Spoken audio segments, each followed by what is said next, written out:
నమస్తే, నేను Prem. Welcome to Khyati connects. భారతదేశంలో పెట్రోల్ స్థానంలో ఒక కొత్త ఇంధనం రాబోతుంది. కేంద్ర మంత్రి నితిన్ గడ్కరీ 100% స్వచ్ఛమైన ఇథనాల్ అంటే E100 ఇంధనానికి అనుమతి ఇస్తూ సంతకం చేశారు. రాబోయే 45 రోజుల్లో మారుతి, టొయోటా, హీరో కంపెనీలు పూర్తిగా ఇథనాల్ తో నడిచే కొత్త వాహనాలను మార్కెట్లోకి తెస్తున్నాయి. ₹100 పెట్రోల్ బాధ తప్పుతుందని ఆనందపడుతున్నారా? అయితే ఆగండి, ఇందులో అసలు ట్విస్ట్ ఇప్పుడే మొదలైంది. పెట్రోల్ తో పోలిస్తే ఇథనాల్ కు శక్తి తక్కువ. దీనివల్ల మీ బండి మైలేజ్ ఏకంగా 24% నుండి 35% వరకు పడిపోతుంది. అంతేకాదు, తెలియక ఈ కొత్త ఇంధనాన్ని మీ పాత బైక్ లేదా కారులో పోస్తే అది మీ ఇంజన్ లోపల నుండి పూర్తిగా తుప్పు పట్టించి పాడు చేస్తుంది. ఇదొక మంచి మార్పా లేక సామాన్యుడికి కొత్త భారమా?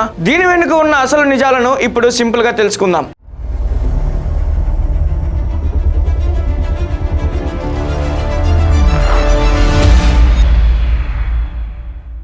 మన దేశం విదేశాల నుండి పెట్రోల్, డీజిల్ కొనడానికి ప్రతి సంవత్సరం దాదాపు 22 లక్షల కోట్ల రూపాయలు ఖర్చు చేస్తుంది. ఇంత పెద్ద మొత్తంలో డబ్బు విదేశాలకు వెళ్లడం వల్ల మన దేశ ఆర్థిక వ్యవస్థపై భారం పడుతుంది. అంతర్జాతీయంగా యుద్ధాలు జరిగినప్పుడు చమురు ధరలు పెరిగి ఇక్కడ మనకు పెట్రోల్ రేట్లు ఆకాశాన్ని తాకుతున్నాయి. ఈ సమస్యకు ముగింపు పలకడమే నితిన్ గడ్కరీ తెచ్చిన ఈ కొత్త పాలసీ ముఖ్య ఉద్దేశం. ఇథనాల్ ను విదేశాల నుండి కొనాల్సిన అవసరం లేదు. మన దేశంలో పండే చెరుకు, మొక్కజొన్న, పాడైపోయిన అన్నం మరియు వ్యవసాయ వ్యర్థాల నుండి దీనిని మన దేశంలోనే తయారు చేస్తారు. దీనివల్ల విదేశాలకు వెళ్లే డబ్బు ఆదా అవుతుంది. అలాగే మన దేశంలోని రైతులకు ఎక్కువ లాభం జరుగుతుంది. అందుకే ప్రభుత్వం ఈ ఇంధనాన్ని వేగంగా అందుబాటులోకి తెస్తుంది. ఇథనాల్ వాడకం వల్ల సామాన్యులకు వచ్చే మొదటి సమస్య మైలేజ్. దీని వెనుక ఒక చిన్న సైన్స్ ఉంది. 1 లీటర్ పెట్రోల్ ఇచ్చే శక్తితో పోలిస్తే 1 లీటర్ ఇథనాల్ ఇచ్చే శక్తి 30% తక్కువగా ఉంటుంది. అంటే పెట్రోల్ కు ఎక్కువ పవర్ ఉంటుంది, ఇథనాల్ కు తక్కువ పవర్ ఉంటుంది. బండి ఒకే వేగంతో వెళ్లాలన్నా, ఎక్కువ బరువు లాగాలన్నా ఇంజిన్ లోపలికి పెట్రోల్ కంటే ఎక్కువ మొత్తంలో ఇథనాల్ వెళ్లాల్సి ఉంటుంది.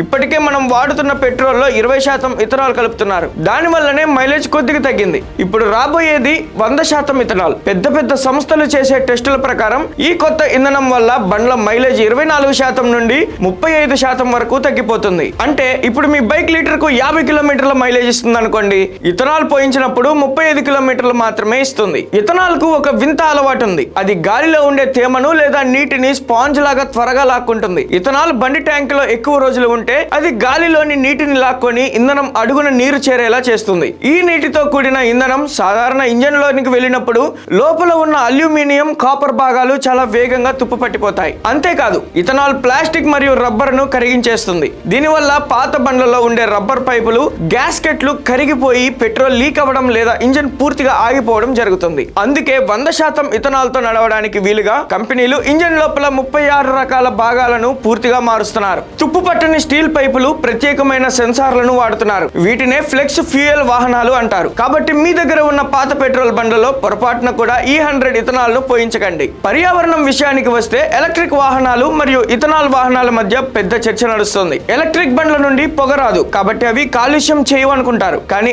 ఆ బండ్లను ఛార్జ్ చేయడానికి కావాల్సిన కరెంట్ మన దేశంలో 70% బొగ్గును కాల్చడం ద్వారానే వస్తుంది. అంటే అవి పరోక్షంగా కాలుష్యానికి కారణమవుతున్నాయి. మరోవైపు ఇథనాల్ బండ్ల నుండి పొగ వస్తుంది. కానీ ఇథనాల్ తయారు చేయడానికి వాడే చెరుకు, మొక్కజొన్న పంటలు పొలాల్లో పెరుగుతున్నప్పుడు గాలిలోని కాలుష్యాన్ని పీల్చుకుంటాయి. బండి వదిలిన కాలుష్యాన్ని మొక్కలు ముందే పీల్చుకోవడం వల్ల వాతావరణం బ్యాలెన్స్ అవుతుంది. పెట్రోల్ తో పోలిస్తే ఇథనాల్ వల్ల కాలుష్యం 65% వరకు తగ్గుతుంది. అయితే ఇథనాల్ వల్ల ఒక నష్టం కూడా ఉంది. చెరుకు పంటకు విపరీతంగా నీరు కావాలి. 1 లీటర్ ఇథనాల్ కోసం వాడే చెరుకును పండించడానికి 30,000 లీటర్ల భూగర్భ జలాలు ఖర్చవుతాయి. దీనివల్ల భవిష్యత్తులో నీటి కొరత వచ్చే ప్రమాదం ఉంది. చివరగా సామాన్యుడికి ఇది లాభమా నష్టమా అంటే అది ప్రభుత్వం నిర్ణయించే ధరపై ఆధారపడి ఉంటుంది. ఇథనాల్ వల్ల మైలేజ్ 25% తగ్గుతుంది కాబట్టి మార్కెట్ లో ఇథనాల్ ధర పెట్రోల్ కంటే చాలా తక్కువగా ఉండాలి. ప్రస్తుతం పెట్రోల్ ₹100 ఉంటే ఇథనాల్ ధరను లీటర్ కు 60 నుండి 65 రూపాయల లోపే ఉంచాలి. అప్పుడే మైలేజ్ తగ్గినా తక్కువ ధర వల్ల సామాన్యుడికి ప్రయాణ ఖర్చు భారంగా మారదు.